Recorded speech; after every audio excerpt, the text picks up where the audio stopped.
Olá, pessoal! Sejam bem-vindos a mais um episódio do Circuito pela Vida. Hoje, o compartilhamento de informações é voltado ao processo de superação de um adicto. Exatamente. Hoje, vamos falar sobre os desafios da dependência química, o impacto pessoal, o impacto familiar e toda a trajetória de superação. Então, para isso, recebemos aqui hoje Jorge Luiz, vai contar um pouco da sua trajetória e todo o processo que tem passado até aqui. Jorge Luiz é caldeireiro, construtor civil, nascido no Rio de Janeiro, mas cresceu em Volta Redonda. Passou por momentos difíceis ao longo de sua vida e foi descobrindo maneiras de enfrentá-lo. Uma boa noite, é um prazer tê-lo aqui, Jorge. Oh, que maravilha! Prazer todo meu.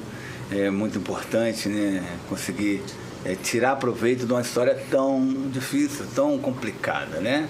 E hoje, através da minha história, eu consigo viver e levar essa condição àqueles que se encontram desesperançados, às famílias que se encontram afundadas nesse procedimento, se culpando por talvez não ter feito algo no passado. Eu lembro que tive meus pais, né? Sou filho de pai e mães que viveram sempre juntos, né? Tive mais 4 irmãos, morei num bairro, bem dizer, de uma classe bem sucedida, né? Uma classe média, né? Não morei em áreas, que eu posso dizer, muito vulgarizadas. E as minhas amizades eram pessoas que tinham formações, né? Apesar de meu pai não poder custear um colégio para os filhos, estudamos, crescemos, como outras famílias ali, em colégios públicos, né? E viraram grandes homens. Mas eu, um menino sempre descolado, né? Meu pai, por ter 5 filhos, tem que trabalhar bem mais do que os outros, que as pessoas tinham 2, 1 filho, no máximo 3. Meu pai veio do Rio com 5, né? Então, e as coisas temos que estudar para sustentar a família. Então, de fato, o que me atrapalhou muito foi eu ser o menor dos irmãos mais velhos. Então eu frequentava lugares onde os meus irmãos mais velhos frequentavam, pessoas mais velhas. E nenhum deles usaram droga. Só eu. Muitas vezes a gente quer amadurecer diante das pessoas maiores, né? E eu aproveitei a vida de maneira errada, né? Então, hoje eu tenho o trabalho, o Projeto é Viver, né, na família Vila Rica Tiradentes, através do meu pastor João Maciel, que me acolheu, que acreditou em mim, né? Porque a drogadição, ela não tem, o adicto ele não tem problema nenhum com droga. A droga, de fato, é a solução para o adicto. Eu fico até chateado quando as pessoas chegam lá e falam: meu filho está com problema com droga. Tá, por que ele não está aqui? Né? Ele não tem problema com droga. A droga, na realidade, é a solução para eles. A droga, de fato, é o troféu dele. Então, quem tem problema é quem está reclamando, né? Quem está com a dor de dente é você, então você que tem que ir no dentista. Então, muitas vezes, o que eu quero dizer, muitas vezes nós botamos a culpa, né? Ou nós, bem dizer, nos culpamos por não ter, eu vejo que os pais se culpam por não ter... por não ter feito, onde é que foi que errou, mas não errou, ele só criou e o filho teve a escolha dele, as oportunidades, né? Os conselhos, muitos pais dão conselho, como meu pai me deu muitos conselhos, mas ele foi um pai muito ausente por causa do trabalho. A gente busca respostas, né? Foi a falta de atenção, foi o local que a gente morava, foram os amigos, foi a escola, né? Entendeu? E muitas das vezes foi só a escolha. Perfeito, Cristiane. Eu não acredito, né? Porque a escolha foi, no meu caso, a decisão maior, mas tendo alguns resquícios de falta de afetividade, né? O ser humano é muito carente, a droga ela supre carência. Então, eu penso que nós temos que reaver alguns estudos, o que faltou para aquela pessoa ter a droga como recurso, né? Pode ter vindo por amizades. Sim, claro, claramente vem pela amizade. Mas será que você teve uma formação lá atrás a respeito daquilo? Né? Eu, no caso, eu tive muita ausência do meu pai. Eu não tive meu pai como referência. Meu pai só trabalhava. Meu pai nunca jogou bolinha de gude comigo. Meu pai nunca soltou, nunca levantou uma pipa comigo. Meu pai nunca me levou na beira do campo para jogar uma bola. A culpa não é dele. A culpa foi do trabalho, que ele não teve tempo para ministrar na minha vida. Não estou culpando meu pai, né? Porque nós temos os adultos como referência. E muitas vezes os adultos eles se privam porque eles querem que você passe pela sua experiência. E nem sempre a experiência é de bom grado. Eu costumo dizer que é igual aquela feira que você vai fazer de manhã, que você pega a melhor fruta, quem chegar primeiro leva, né? Então quem chegou primeiro? Eu lembro da minha primeira vez fumando maconha. Lembro, eu tinha 14 anos. Eu lembro que minha boca secou e eles estavam no clube lá no bairro fumando, e vamos ali, Baldão, vamos ali, tinha um apelido lá, um pseudônimo, né? E aí, vamos ali, Baldão. Aí vem comigo. E tinha 3, aí eu fui dar um tapa no negócio, que era a linguagem, né? Aí dei um tapa no negócio e minha boca começou a secar. Eu achei que aquilo era uma overdose. Eu lembro de eu levantando e eles rindo de mim, porque também é o barato da maconha, que é o riso, né? É o que ela produz. Então toda droga ela tem a sua especialidade. E meu pai falava muito sobre cadeia, mas ele nunca falava sobre drogas, né, meu filho? Isso aqui é maconha, isso aqui te leva a isso. Nunca teve aquele diálogo. Hoje é muito mais aberto. Hoje os pais são muito mais abertos. Hoje eu crio meu filho com muita liberdade, com muita abertura nesse sentido, né? Mas eu vejo as famílias se culpando por não ter feito algo. Hoje é muito mais aberto no sentido de que os pais têm a consciência de que a droga hoje ela entrou de tal maneira no meio da sociedade que não tem mais como parar. Sim. Antigamente a acessibilidade à droga era coisa de periferia, era coisa de gente da cor, né? Era um atributo de pessoas dessa característica. Porque o filhinho de papai, o riquinho, não vai nessa, né? O recurso do pobre de encarar uma realidade, enfeitar uma vida mais nobre, né? Através do poder, do êxtase, da eloquência. Isso vem de encontro com o que a gente está vivenciando, né?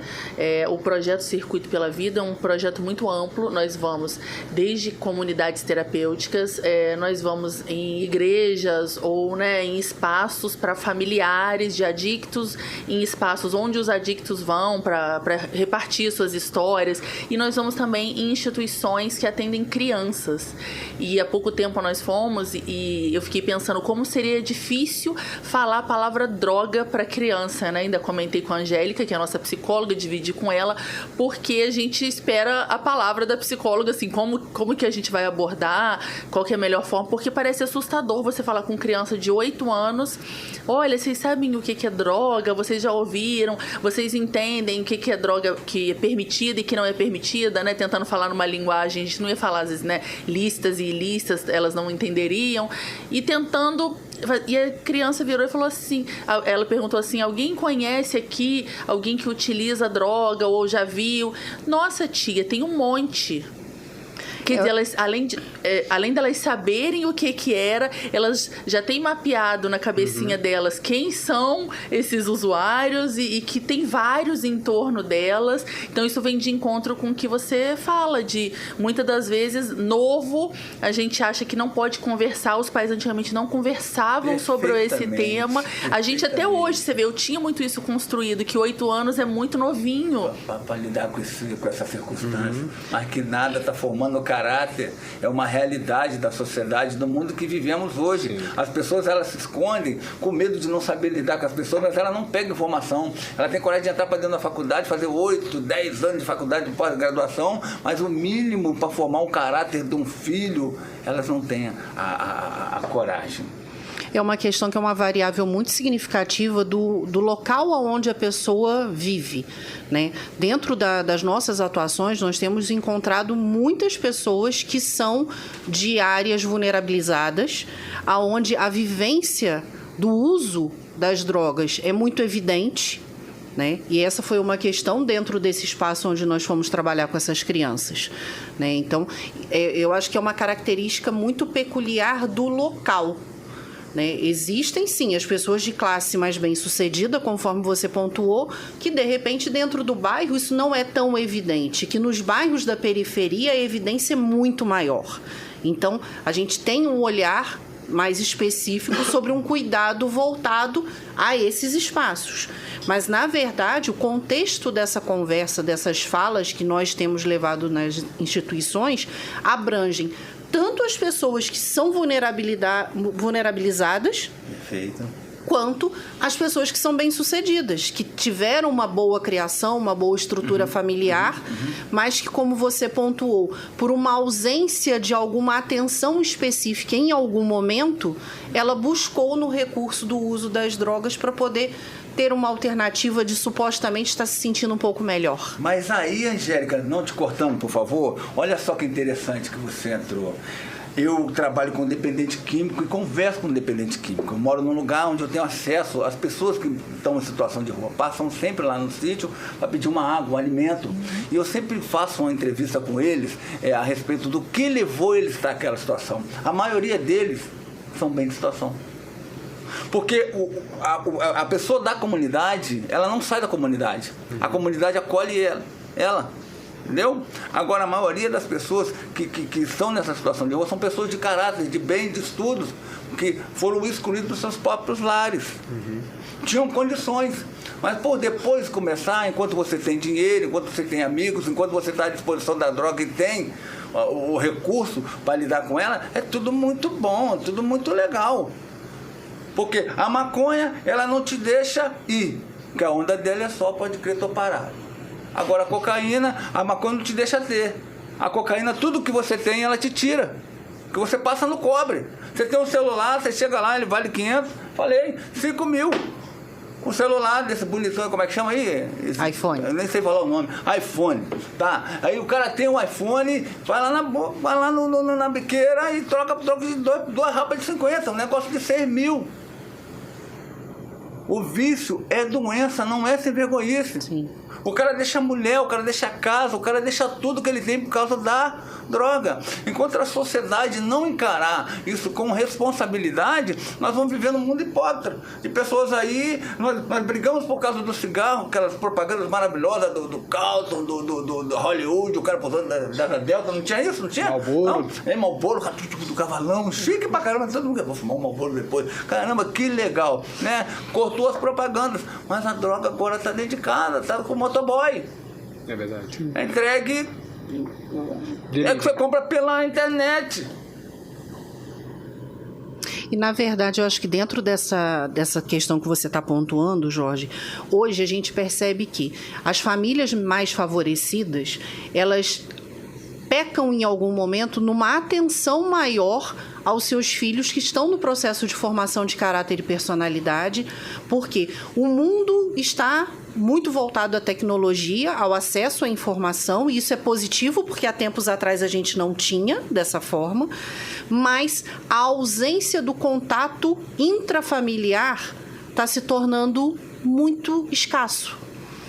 Né? Então, o pai já não senta mais, às vezes, em alguns momentos, com o filho para poder conversar, para poder alertar sobre vivências, né? E aí acaba que esse filho vai buscando os recursos em outros meios.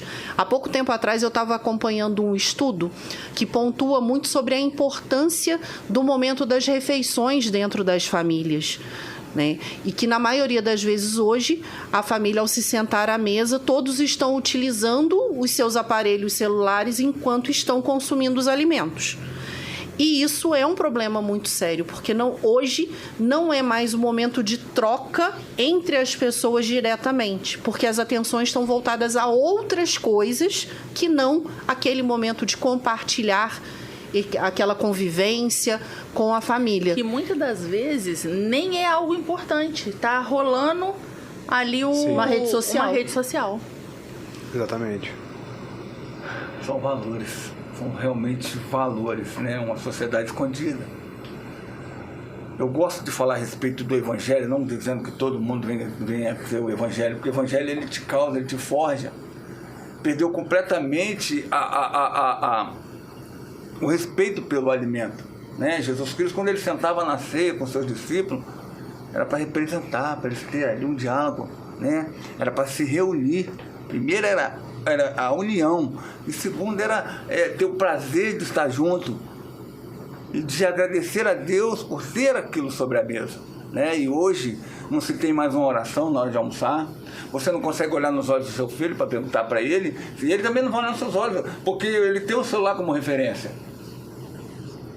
Não é legal. A pessoa pode ter celular, pode saber da tecnologia, mas tem que respeitar os seus momentos. Sim.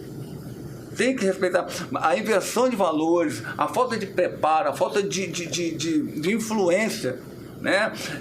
A respeito do que é uma família, isso...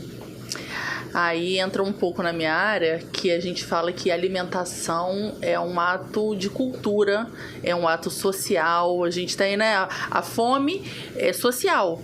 Você está comendo porque nós estamos aqui reunidos e a gente colocou aqui um petisco, vai todo mundo comer. Por quê? Porque nós estamos conversando, você viu o outro pegando, então é o que a gente chama de fome social. A gente tem a fome que vai te acalmar, que é uma fome emocional. Você tá nervoso, tem uma comida que você come, você nem tá nem percebendo. Ou você tá muito alegre, então você fala assim, nossa, que alegria, com vontade de comer, que é uma fome mais emocional. Tem a fome fisiológica, que é quando tá dando o seu tempo de digestão e o seu corpo tá realmente necessitado. Então, assim, nós temos vários tipos de fome e a alimentação tem isso, essa questão de você se reunir num momento feliz, se reunir para trocar informações, né? Em qualquer... Você vai receber alguém na sua casa, primeira preocupação sua, da sua esposa, o que a gente vai ofertar? Que seja o mais simples, a minha mãe sempre falou isso também, o mais simples possível. A pessoa veio na sua casa, né? É uma forma de mostrar que você está agradecido, que ela veio trazer uma conversa, trazer uma palavra amiga, trazer uma oração, às vezes um grupo de oração, religioso ou não, um parente que foi ali ver se tá tudo bem com você. Então, eu sou muito simples, o que você tem na geladeira ali? É um pacotinho de biscoito? Então você vai colocar na mesa com água. Não, eu vou fazer um cafezinho. O café é uma... A gente... Qualquer coisa é refeição, que seja um café. Só tem o café, eu vou colocar ali o café, é a nossa refeição. Às vezes a gente pensa que a refeição tem que ter aquele monte de coisa. Não, então eu vou sentar com meu filho para tomar um café, ele vai tomar só um cafezinho preto. Ele vai tomar 2 dedinhos do dele, eu vou tomar 2 do meu e a gente vai trocar 5 minutos de conversa. Importante vocês citarem isso, principalmente em relação ao que você falou, que seja o mais simples, mas que seja um momento junto ali, sabe? O mais importante é que o vício, não, a gente pensa somente em álcool e outras drogas, mas o vício está no celular, que você mesmo falou, que já está inserido dentro do contexto da vida de todo mundo, da família de todo mundo, só que a gente não enxerga, né, Jorge? A gente não enxerga o quanto a gente vai entrando dentro desse caminho e quanto a gente está se distanciando do início disso tudo. A gente não consegue ver isso, né? Apagando fogo com gasolina. Apagando fogo com gasolina, de fato, é o que nós temos feito. Eu estou muito feliz. Eu sou muito feliz em ter vocês do Circuito pela Vida como um dos mentores ali, um dos ajudadores do Projeto Reviver, que o nosso trabalho é um trabalho de formiguinha.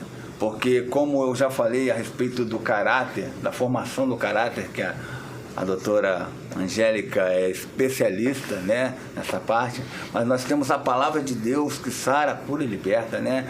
Como diz lá em João 8,32, quando nós conhecemos a verdade nos liberta. A verdade, o que é a verdade? A verdade foi aquilo que Jesus veio falando para o povo, né? Apresentando o céu sobre a terra, né? Porque tudo na palavra de Deus, tudo na Bíblia, foram feitos tipo assim, você tem a banana, eu tenho o abacate, vamos trocar? Você tem um emprego, eu sou funcionário. Não posso ser funcionário, você me paga. Era isso, era um corpo, mas hoje não. Nós falamos de família. Eu tenho tios no Rio de Janeiro que tinham 16 filhos e moravam num barraco do tamanho dessa sala. 16 filhos. Ele botava na casa da minha avó, lá em Jacarepaguá, os filhos dele, que era o lugar que a gente sentava para se encontrar, né? Os irmãos iam se encontrar e deixava tudo na casa da avó, não era isso? Aí a gente ficava lá, aquela pivetada que era para mais de 20, um mordendo a orelha do outro, né? E brincando, e aquilo era o máximo. E vinha com pão, com uma bisnaga daquele tamanho e repartia um pedaço para cada um. A gente não sabe como é que dava, né? E hoje, para você botar a sua família para almoçar junto, e a gente comia no chão, cada um naquele prato de colégio, aquele prato de alumínio. A minha tia trabalhava no colégio, tinha aquele prato de alumínio em casa, que nós quebrávamos. Então, nós éramos expostos, nós somos forjados com amor e liberdade. Então, Hoje, as famílias têm que entender que há necessidade de conversar olhando nos olhos. Eu fico muito triste. Eu estava contando mães que pagam droga. A mãe paga o traficante. Aqui, ó, seu filho já está me devendo R$800. Por semana. Nossa. Por semana. Hein? Tá comigo? Quem tá comigo? Por semana. Mas a mãe não usa droga. O filho começou a tratar. Eu fui no rapaz. Ô, meu irmão, tô tratando dele, quebra o galho pra ele. Mas ele vem aqui comprar. Mas peraí, você tá falando com a mãe dele. Ele vem com dinheiro? Se ele vier com dinheiro, você vende. Se ele vier com dinheiro, você pode vender. Mas a mãe dele você não cobra mais. Tá comigo? Eu quero que você não venda, mas se você quiser vender o tênis, que ele não tinha, ele andava com botina da CSN. Porque tudo que ele tinha, ele passava no cobre. E a mãe pagava. A mãe veio falar pra mim que o filho dela tá com problema. Seu filho tá com problema, não. Quem tá com problema é você, tá pagando droga pro seu filho. A maioria fazem isso. A sociedade se esconde. Quando vem se apresentar pra gente é porque já tá roubando dentro de casa. Porque eu roubei dentro da minha casa. Olha, Então, e em que momento que você percebeu, Jorge, que o álcool e as drogas estavam tomando conta já da sua vida? Nunca percebi. Eu achava que eu era livre. Eu posso fazer, eu trabalho, eu dou dinheiro para minha mulher, eu também tenho direito ao meu dinheiro. Eu trabalhei, certo? Eu trabalhei, eu tenho direito ao meu dinheiro. Claro. Ela ficava com o meu cartão, o cara toda alegre. Eu pedia para ela 200 lá, nem sabia para que era o 200. Era para mim usar droga. Eu era um bom marido. Não ficava na rua de madrugada, levava meus filhos para a praça. Era um bom pai. Participava das coisas dentro da casa, ajudava, lavava um banheiro, cuidava da casa como um bom esposo nas minhas horas de folga. Tinha dia que eu errava na mão do bar, que eu ficava até mais tarde, para comprar uma Coca-Cola na hora do almoço, só voltar na hora da janta. Tinha. Mas de tudo. Eu achava porque eu fazia o papel, o dinheiro chegava, mas o único que não chegava, quem? Você. Eles tinham tudo, mas menos quem? E a sua família queria pai. era você, né? Eu Era o tava mais sendo- valoroso, era o mais valoroso pra eles, Eu você. tava sendo meu pai, que só trabalhou, e não ficava em casa. Eu não. Eu mandava um recurso, trabalhava, ficava em casa, mas o meu horário de diversão era com meus amigos. Inversão de valores. Eu já fiz a minha parte de bom marido, né? É o olhar de ser só provedor, né, Jorge? Dentro desse contexto da sua vivência, nesse período, você se percebia, né, com a responsabilidade de somente prover, mas não conseguia estar presente exatamente por conta do uso das drogas. É muito interessante, doutora. É muito interessante porque a gente tenta aconselhar os pais com a nossa experiência, sabe? Esse meu tio, que 16 filhos, não tem um homem. Morreram todos. Todos. Meu primo, que era um amigão meu, toda vez morava num apartamento, a gente ainda tem um apartamento no Rio, ele morava no outro, mataram ele na porta do apartamento, ele ficou quase uma semana para abrir com ele. Que isso? Meu tio tinha que pular por cima do filho dele para ir trabalhar no IBGE. Que isso, cara? Papo de doido. Papo de doido. Nessa vivência, infelizmente, existem muitas vivências que são voltadas a perdas, né? Acredito que além da perda desse primo, você tenha tido outras perdas também dentro desse processo, que acredito que em algum momento tiveram uma parcela de te chamar a atenção para poder voltar um pouco, repensar e recalcular a rota, né? Pesado. Pesadão. Eu queria que ela estivesse aqui hoje, tá? Isso aí mexeu numa ferida muito top. Que é a minha mãe, né? Minha mãe lutou muito. Meu pai não tava nem para o Brasil. Tô falando mal do meu pai, não, tá? Meu pai é um homem, não tem tempo para cuidar de ninguém, cara. Eu tento não ser, eu tento não fazer igual ele. Meu pai, em nome de Jesus, meu pai nunca errou. Ele só teve que trabalhar para botar o alimento dentro de casa. Mas a minha mãe, ela lutou muito. A mãe luta. Minha mãe, ela fez muita promessa, né? Porque você começa no álcool, uma cerveja com os amigos, aparece um baseadinho, um aloló, eu cheirei muito aloló, cola, cheirava no Rio de Janeiro, cola, sapateiro, ainda aloló, cervejinha no baile, aí aparece uma maconha, depois aparece um papelzinho, quando você vê, você está encalacrado. E no final, você termina no que você começou, no álcool. Porque aí você já não tem mais os amigos para te financiar, aí você já não tem mais o seu núcleo de amizade, você já não tem mais o recurso, que é um recurso que requer importância, aí você termina com uma barrigudinha no bolso. Porque é mais barato, né? Que é 4 conto. Sim. Qualquer papelzinho é 30 mil reais. Qualquer dolinha de maconha é 30 paradas. Aí você passa a mão na barrigudinha e bota no bolso e vai ser feliz com ela. Você volta pra onde você começou. Sim. E me enterrando no álcool, me enterrando no álcool, me enterrando no álcool, me enterrando no álcool. Nunca deixei de trabalhar. Mas aquele trabalho que era de 100 reais, eu fazia ele por 50. Levava 30 para casa e 20 para mim, pra minha cachaça. Tô dando, parafraseando, tô dando paralelo. Sim. Entendeu? Levava 30, nunca deixei de deixar o recurso em casa. E isso que me estragava mais ainda, porque eu me achava um bom homem. Eu tô fazendo a minha parte de bom homem. Eu tô levando o recurso para casa. Mas Sua consciência estava tranquila. Minha cachaça.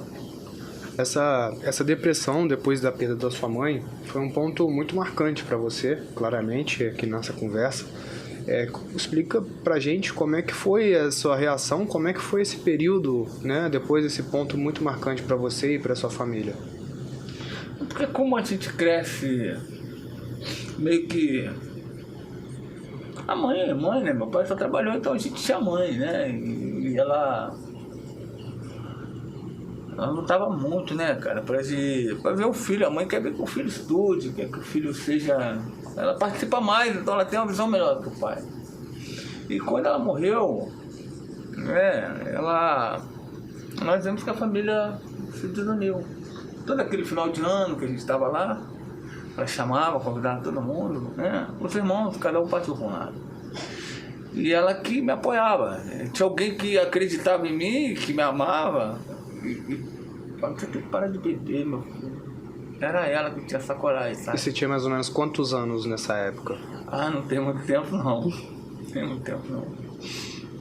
Mas tem o quê? Uns 15 anos. Uns 20. Mas então, é muito interessante que aí os irmãos foram cada um para um lado, né? Que já estavam cada um para um lado, aí a gente já não se viu mais. E aí eu só tinha minha sogra, minha família. Minha sogra me adotou, fiquei muito triste, já bebia, né? Bebia mais. Então um tempo tocado dentro do quarto, depressão, bom tempo. É muito interessante que você acha um lugar dentro de você que você não quer sair nunca mais, nunca mais, nunca mais. Você se sente tão seguro dentro da sua solidão que chega a ser gostoso, sabe? Porque os seus olhos ficam voltados só para você. Por mais que você sorri, por mais que você relate, ter uma boa conversa, eu não me isolei completamente. Eu fiquei ali no meu quarto, quieto, vivendo a minha vida e remoendo até onde que eu podia chegar, sabe? E consegui me levantar, mas ainda não tinha mudado muita coisa, né? Porque eu tinha uma sogra, a minha sogra me adotou como filho, me acordou para a família, né?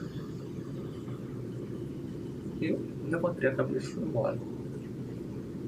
Comecei a trabalhar de novo. Aí a minha sogra morreu. Eu falei, caraca, e agora? Sem mãe, sem a sogra, que era uma mãe. A sogra brigava comigo. Sem a sogra, e com um lugar muito grande para cuidar. Agora eu tinha minha mulher, minha filha e a avó dela. Eu era o cara. Mas eu não era um cara, eu era um drogado. Eu sabia que eu era um alcoólatra. bebendo. E os outros falando com a minha filha que seu pai, cadê que ele pingou seu pai? Olha. Minha filha pegando minhas garrafas de cachaça, jogando fora. Eu bebia, tinha água dentro. Que pinga fraca é essa? Pinga tá estranha. Eu botava água. Mas eu consigo rir dentro da minha vida. Mas não é legal. Minha esposa foi uma grande guerreira. Eu não teria vivido o que ela viveu. Eu tinha pulado do barco. E o que é muito importante é que você teve sempre referências de mulheres fortes junto de você, que tinham o olhar voltado a tentar te ajudar dentro do que lhes era possível, né? Mas em 2011 teve uma virada de chave, né? E aí teve uma mudança, teve uma motivação para você rever a sua vida. Você pode falar um pouquinho pra gente sobre isso? Foi bem complicado. Eu fui convidado, né? Eu tive a oportunidade de ir para um encontro, de fazer parte da igreja. Encontrei, me ressocializei. Fui ressocializado. Foi muito edificante. E ali eu fiz novas amizades, mas eu ainda não tinha me entregado. Eu ainda estava muito ligado às coisas do mundo. O vício é doença, não brinca com o vício. Não brinca com o vício porque o vício, ele leva o cara à morte. Não adianta você... Sozinho não dá para fazer. Sozinho não dá para fazer. Eu sempre tive bons empregos, sempre tive boas amizades, sempre tive bons amigos e pessoas que me colocassem para frente. Mas sempre usei tudo da forma bem errada. Conheci Jesus. Primeiro, minha esposa não aguentou mais. Né? Minha esposa não aguentou mais. Ela pediu divórcio. Porque ela estava fadada a viver uma vida que ela não pediu. Eu achei aquilo certo. Ela mandou embora. Chega. Eu não quero mais você. E minha filha pequena. Você vai embora e não quero. Eu falei, não vou. Construir casa aqui, eu não vou. Ela chamou a polícia. Aí chega o carro da polícia. Te contar essa história. Chegou o carro da polícia, eu não queria perder minha mulher, era a única coisa, perdi minha mãe, perdi minha sogra, que me apoiava, ela não estava ali para me dar uma moral. Agora ela lascou. Eita, papai, já tinha ido na igreja, não tinha me consertado, lia por ir, ouvia, mas não fazia. Aí, um dia eu cheguei em casa, ela brigou comigo, nunca fui muito discutir, ela, olha, eu não quero mais, vai embora, não quero mais você. Eu falei, tá sério, mas eu não vou. E aí, você vai sim, você vai, eu não vou, vai sim. Ligou pra polícia e veio a polícia. Vambora, só acho que foi um amigo meu que serviu comigo. Deus é maravilhoso, Deus é grande. Um amigo que serviu comigo, olha, Jorginho, vambora, vai lá pra casa do seu pai. Eu te deixo na casa do teu pai. Depois você vem e desembola com ela, mas vambora. Tinha um negão grandão, o negão tava doido pra me lanhar. Mas ele... não tem o bonzinho e o mal, ele era um bom, graças a Deus, meu amigo. Aí ele... Jorginho, vambora, cara. Vambora, eu te deixo na casa do teu pai. Depois você vem e conversa com ela com mais calma, cara. Mas vambora. Eu entrei na viatura, saco preto nas costas com algumas roupas, saco de lixo, me sentindo realmente um lixo. E fui pra casa do meu pai. Só que a gente tinha outra casa no meio, tem outra casa no meio. Aí ela tava dormindo na casa da avó dela. Eu fui pra outra casa do meio e tentei reconquistar. Fui convidado a ir no encontro com Deus, uma família viva. Tive tempo, 3 dias para repensar naquilo que eu andava fazendo. Tive 3 dias ali, só eu, e algumas pessoas que passavam pelos mesmos problemas que eu. Eu achava que eu era o cara sozinho dentro daquela realidade que era a minha realidade. Então, quando me jogaram dentro dessa fornalha, tinha uma galera lá que estava passando por coisas até piores do que a minha. Falei, poxa, eu tô pequeno dentro dessa realidade. Eu tô pequeno. Então isso me deu um levante. Porque eu vi que o meu problema, eu estava perdendo minha mulher, mas tinha gente que estava perdendo, era muita coisa. Muita coisa.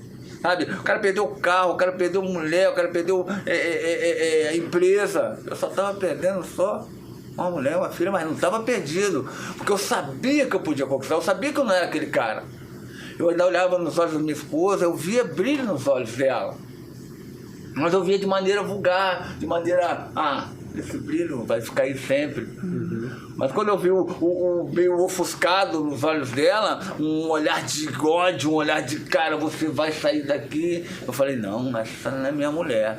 Eu vou ter que pegar de novo aquela mulher e fazer nascer aquilo. E eu fui nessa parada, lá num grupo de igreja, da Família Viva lá, que outras igrejas também fazem, chamado Encontro com Deus. Tive 3 dias para repensar em tudo aquilo que eu tinha feito. Escutei muitas histórias como referência, porque essa é a base de tudo, é a base de tudo isso que nós estamos fazendo. É a pessoa ter uma referência. Quando você tem uma referência de alguém que passou pelo que você passou, e ele saiu grandão lá na frente, esse é o circuito que você vai tomar. Sim. Dona Angélica, você pega leve comigo. Então, olha que interessante. Eu fui pra lá derrotadão, sabe? Aquele Caim matou Abel. Aí eu cheguei lá com o rabo entre as pernas, se eu posso dizer assim. É aí que eu te falo, João 8, 32.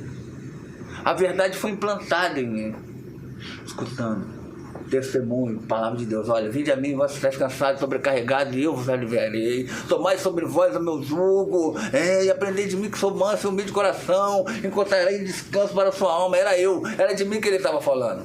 Descanso para minha alma, pô, eu tô pesadão, mano, que eu vou nessa daí, não quero nem saber o que vai dar, porque eu já tô arrebentado, né? Eu já não tinha mais pra onde correr, descanso, vinde a mim, vinde aqui, Jesus. Peraí, Jesus, como é que eu passo aí? Não, eu tenho que passar aqui, né? Então aí as coisas foram se abrindo. Cheguei ali 3 dias chorando. Eu tenho que reconquistar minha mulher, meu Deus. Eu tenho que ir lá no meu barraco, vai lá na minha casa, toma aquela mulher, fala no ouvido dela a meu respeito. Eu na casa do meio, e ela na outra casa com a avó dela, morando sozinha. Olha eu na depressão de novo. Antes eu só tinha um quarto como depressão, agora eu tinha uma casa inteira pra mim ficar sozinho. Mas eu não tava com depressão, eu tava com opressão. Eu tava oprimido das tranqueiras que eu havia feito com a minha filha, com a minha vida. Mas eu tive tempo de me reencontrar. Porque aquela viatura fez toda a diferença na minha vida.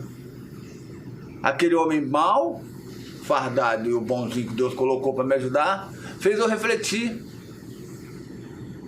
Porque para mim estava tudo muito confortável, sabe? Ah, não, bebe aí. Ah, não, é só um pouquinho.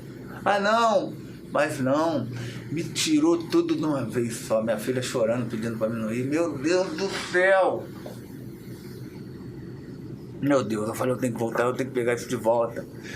Eu quero de volta o que é meu. E fui pra lá, e quando eu cheguei em casa, aí chegou um homem doido lá, tem um negócio de batismo na igreja, de descer sobre as águas. O cara falou que eu vou batizar você nas águas. Eu olhei pro lado, não tinha rim, não tinha nada. Esse cara é muito doido. Você quer batizar aí? Você quer batizar? Eu vou hoje, Deus mandou batizar nesse lugar. Porque Jesus foi batizado por João Batista. E quando você desce as águas, você é limpo da sua tranqueira. Eu estava fazendo tudo para ser limpo. Estava jogando as minhas últimas fichas para ser limpo.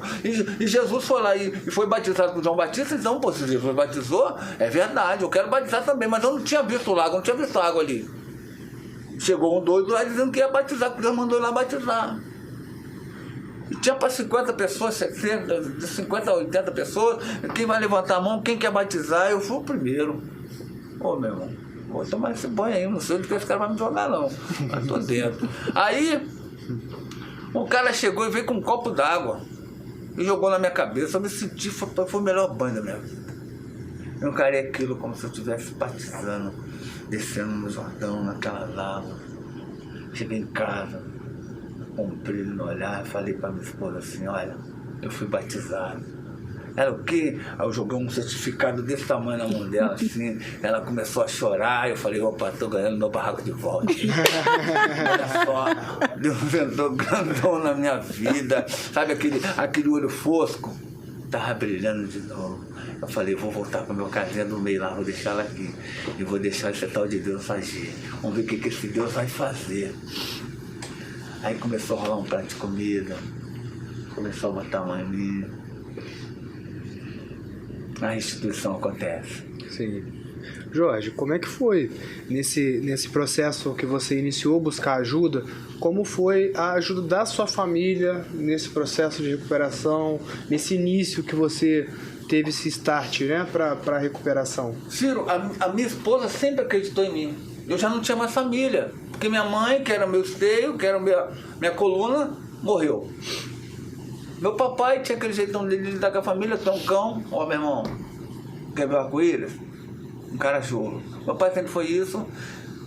Depois a minha sogra e a responsabilidade de cuidar do lar. Eu tive o tempo para acreditar no resto, naquilo que me sobrou, no que restou, que foi a minha esposa. A única que havia feito tantos anos por mim. Eu não via o esforço dela. Para isso que entra a psicologia. Para isso que entra o reencontro com você mesmo. Eu não tive, Ciro, eu não tive essa oportunidade não sei se eu estou sendo claro, porque, Ciro, eu não tenho uma resposta mais concreta para te dar, né, a respeito disso. Por quê? Porque eu já não tinha mais esse seio familiar. Sim. E o pouco que eu tinha, eu havia jogado fora. Na realidade, eu nem tinha aquilo como tudo que era. Eu não via aquilo como muito, né? Sim. Sabe? Minha esposa era só minha esposa ali, né? Sim. Como um objeto dentro da casa, que é o que nós acabamos nos tornando. Nós começamos falando a respeito disso. Senta na mesa e é preferível cada um pegar seu prato e ir pro quarto, porque está na mesa, mas não está na mesa. Certo? Então, perdeu toda a dinâmica, todo o sentido daquele procedimento. E o que me relata mais, o que me lembra, que eu não me deixa fugir da minha mente, foram as oportunidades que eu tive de ser um homem mau. Sim. Que é o que mais o mundo oferece. Eu, um favelado, nasci em Jacarepaguá, mas fui morar em Lugar Geral, depois para Penha. Com 8 anos de idade eu já cheirava cola. 11 anos de idade, aí já estava em Volta Redonda, aí a gente ali já cheirava loló, porque era o Siderópolis ali, era um lugarzinho mais, entendeu? Então, já era uma loló, aí tomava uma cerveja. Aí depois você já conhece a maconha, vai pra dentro da cicuta, tarde de manhã, sai de lá de tarde.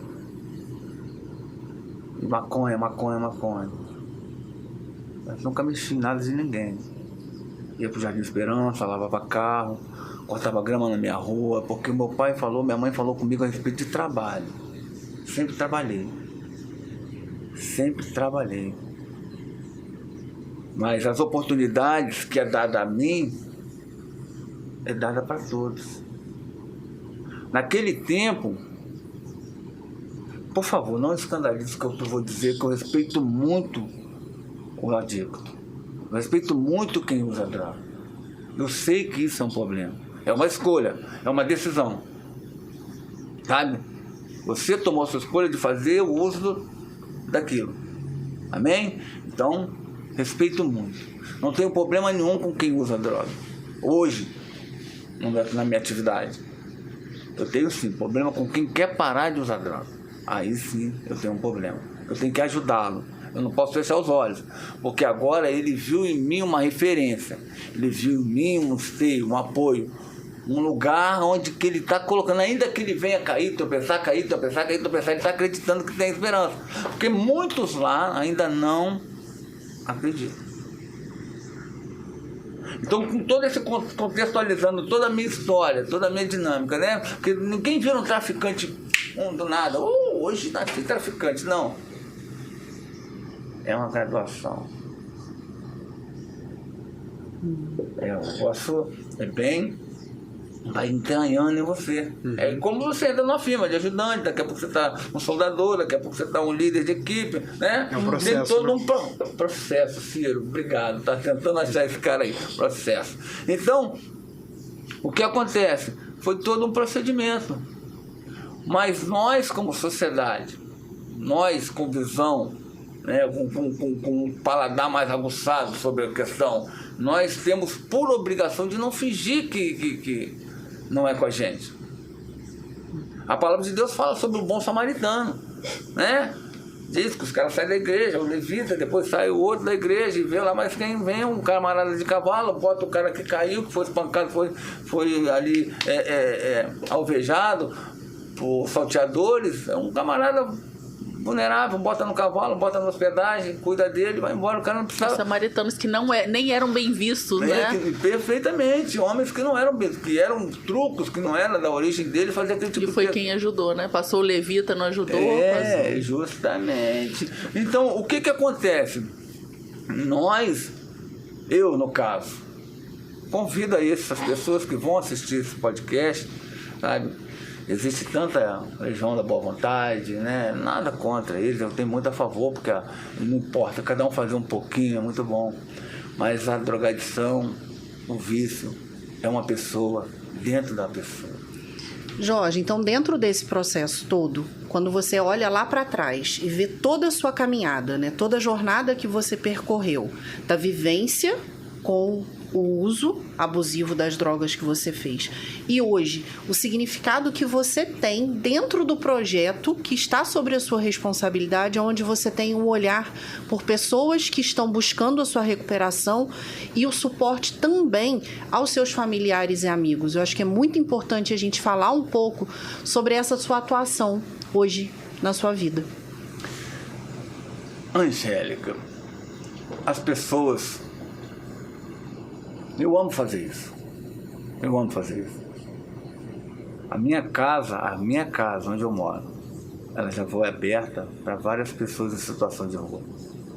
Sem CPF, sem parente, sem eu conhecer. Minha esposa fala que eu sou louco. Na minha casa. Nós achamos um andarilho, um menino, que foi pedir para me comprar a latinha dele na minha porta,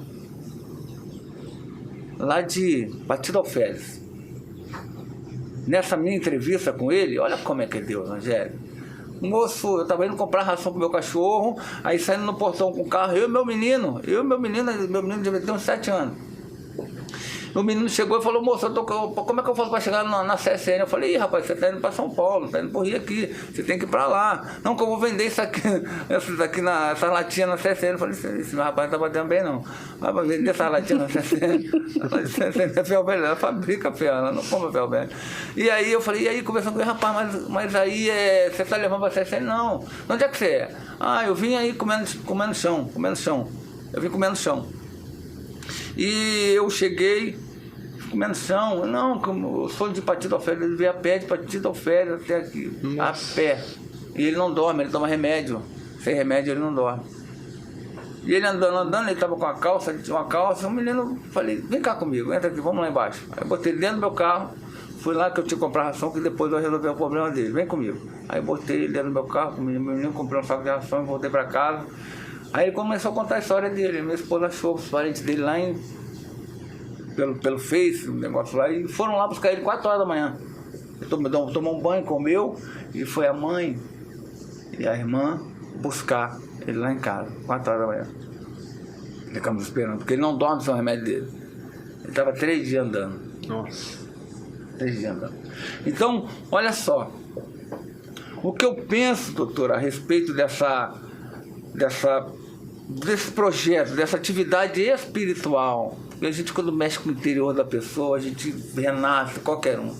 Quando mexe no íntimo, não tem dinheiro que compre, sabe? O seu ego, a sua alegria na alma. Eu me sinto hoje sozinho, diante proporção que a droga atingiu.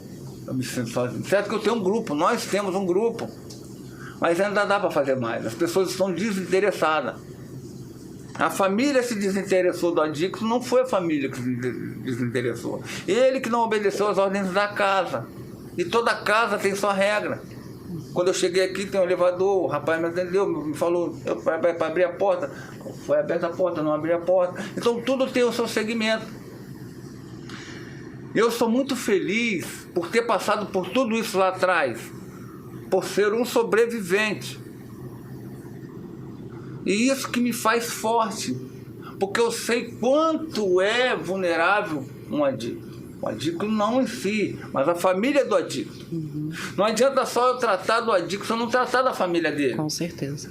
Que são os codependentes que não se acham doentes, mas são tão doentes quanto. Codependente eu posso dizer que ele não tem uma doença. A doença mais grave é a da família, muitas vezes. Que já está contagiada, que já está vencida.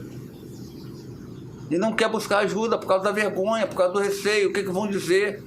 Mas ela não tem como opção. Isso não é um luxo de uma família que tem um dependente químico. Isso é obrigação dessa família ir atrás de um recurso. Sim. Seja ele psicológico, seja ele espiritual. Quanto antes. Porque depois que o adicto tem a droga no sangue, o negócio é cascudo para limpar. E depois que ele toma gosto pela droga, um negócio que fica na mente, sempre Coca-Cola. O negócio fica na mente martelando. Você quer tomar um Guaraná, mas é que sempre Coca-Cola. Desculpa estar fazendo, mas é porque a nossa mente, ela é manipulada pelo que entra aqui dentro do ouvido. Então, o que a doutora perguntou a respeito da minha posição? Esses tempos de... Eu sou muito grato hoje com a família viva, né, com a igreja, que foi o que me acolheu. Tá, doutor? Foi o grupo de pessoas que se dispuseram a me olhar com outros olhos. Sabe quando a pessoa te olha, ela não te enxerga como você se vê e você sente isso grande nela? Você entra naquele lugar baixo, e você vê que a pessoa está te olhando, você vê nos olhos dela que ela está te lendo, falando, esse cara aí, ele é meu irmão.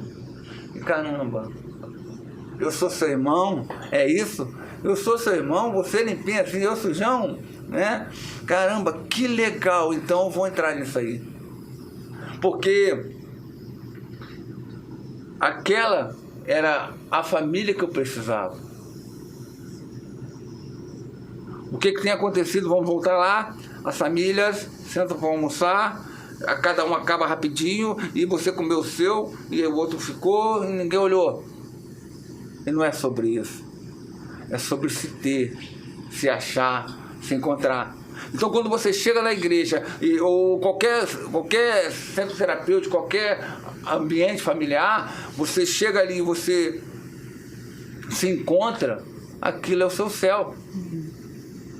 Por que o cachaceiro, por que o alcoólatra não sai do bar? Todo final de semana tem que estar no bar. Porque ali ele tem um âmbito social maravilhoso. Chega ali, os caras estão falando a mesma coisa. O Fluminense ganhou, o Flamengo perdeu. O Vasco está rebaixado. É o mesmo papo, eu te conto. Se gravar, parece até que é um déjà vu. Uhum. É a mesma conversa. Aí passa a mulher, nossa, a mulher do cara tá boa mesmo. Assim, mesma conversa. Só muda o endereço mesmo, né? Mas ele tem uma boa conversação, ele tem um bom papo. Coisa que ele não tem em casa. Sim. Então, quando nós proporcionamos à sociedade um novo âmbito familiar, que é o que as igrejas, que os centros terapêuticos têm feito, as religiões têm feito, né? As pessoas têm buscado ali uma diferença de família, porque o irmão já não vai na casa, o outro já não vai na casa, ele se encontra ali dentro desse ambiente, ele se relaciona. Então ele tem a condição de trocar aquele ambiente, que é um ambiente pesado, que é o ambiente do bar, né? É bom para ele, mas ele vai chegar em casa, ele vai perder maior tempão ali com os amigos, sendo que a família dele está em casa. Então ele troca uma coisa pela outra. E o que eu quero dizer? nesse tempo de referência espiritual que, graças a Deus, eu tenho me tornado, que eu ainda não sou, eu estou me tornando. Eu tento cada dia mais fazer aquilo que eu quero fazer, que eu sei fazer. Amar vidas, cuidar de pessoas, levar a verdade para a mãe, para o pai, para os irmãos, para a família.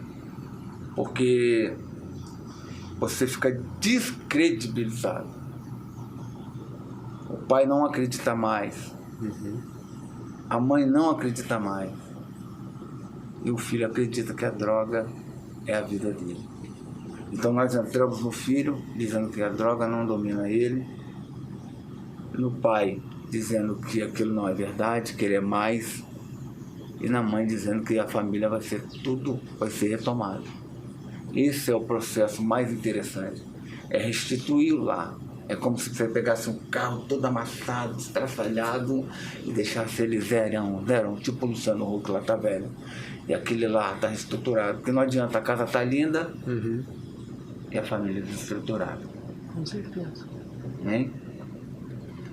Olha, Jorge, infelizmente a gente vai finalizando, mas antes disso eu gostaria de pedir para você deixar uma mensagem.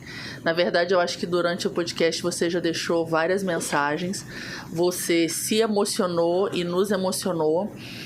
Você fala de uma forma muito verdadeira. Gostaria de agradecer que isso pra gente é muito importante, pra quem tá ouvindo é muito importante, essa forma como você fala, que vai, acho que envolvendo todo mundo. Sim. Né? Foi um podcast onde a gente foi muito conduzido por toda a sua história.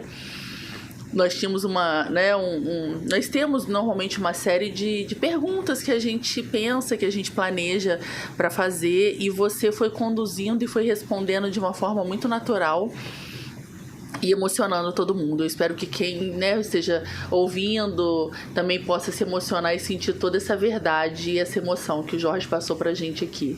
E a gente gostaria de pedir para você deixar uma mensagem para os familiares que estiverem assistindo, para os adictos que se enxergaram na sua história e que viram o seu êxito de tudo isso, a sua vitória. Eu acho que a gente pode chamar de vitória, que não é uma vitória sua sozinha, é uma vitória sua e da sua família, que você possa, o que você consegue deixar de mensagem fazendo... Você já deixou isso que eu falei, você já deixou vários, mas o que você deixaria de frase ou de uma pequena mensagem para todo mundo?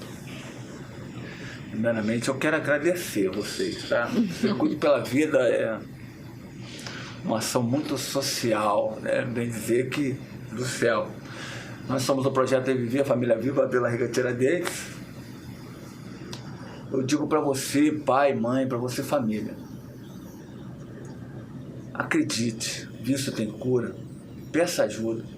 Busca recurso. Não fique sozinho. Você não vai conseguir sozinho. Há estratégias, há pessoas que já viveram isso. Pessoas que têm essas histórias, que têm esse caminho para te apresentar. E você não tem direito de ficar aí parado sozinho, achando que vai conseguir. Eu costumo dizer, não é nada tão ruim que ainda não possa piorar. Mas a palavra de Deus como a referência, Jesus como o caminho, a verdade e a vida, como uma inspiração, é o primeiro passo. O resto é ilusão. Eu agradeço verdadeiramente, no profundo, a oportunidade. Eu tentei me conter de me emocionar, mas é porque eu sei que essa mensagem vai chegar na sua casa. Nós estamos no Projeto Reviver, na Família Viva, Vila Rica Tiradentes, de portas abertas todas as segundas-feiras, com uma palavra da parte de Deus e com testemunhos de pessoas, referência na drogadição, a partir das 19h30. Para aqueles que quiserem nos conhecer. Nós estamos ali há 8 anos, transformando lares, instituindo família. Depois do meu casamento, depois da minha filha, da minha restituição, a minha esposa me deu um outro filho, que é aquele que você viu. Aquele menino um retrato da minha vitória. Eu agradeço a oportunidade e peço que Deus abençoe, conforte seu coração, te cinja, possa te proporcionar discernimento, te colocar uma visão bem melhor do que você tem a respeito desse problema que você tem ao seu lado. Se por acaso você que vai ver essa informação, que vai obter essa informação muito preciosa, você tem acesso a quem não tenha, compartilha. Sabe que às vezes esse problema não é seu, mas é do seu vizinho, é do seu amigo, é do seu parente. Não fique calado. Não deixe aí que essa tristeza, que é a drogadição, invada o lado do seu amigo, do seu irmão. Amém? Deus abençoe a vida de todos vocês. Eu agradeço pela audiência, agradeço pela transparência. Em nome de Jesus. Jorge, quem agradece imensamente somos nós, por você ter se disponibilizado a estar aqui conosco, compartilhando com muita emoção a sua vivência, a sua trajetória e o seu processo de ressignificação da sua vida. Obrigado, doutor. Muito obrigado. E você que nos acompanhou até aqui, compartilhe esse episódio. Pode ser que você ajude ou incentive outra pessoa a buscar ajuda também e recomeçar.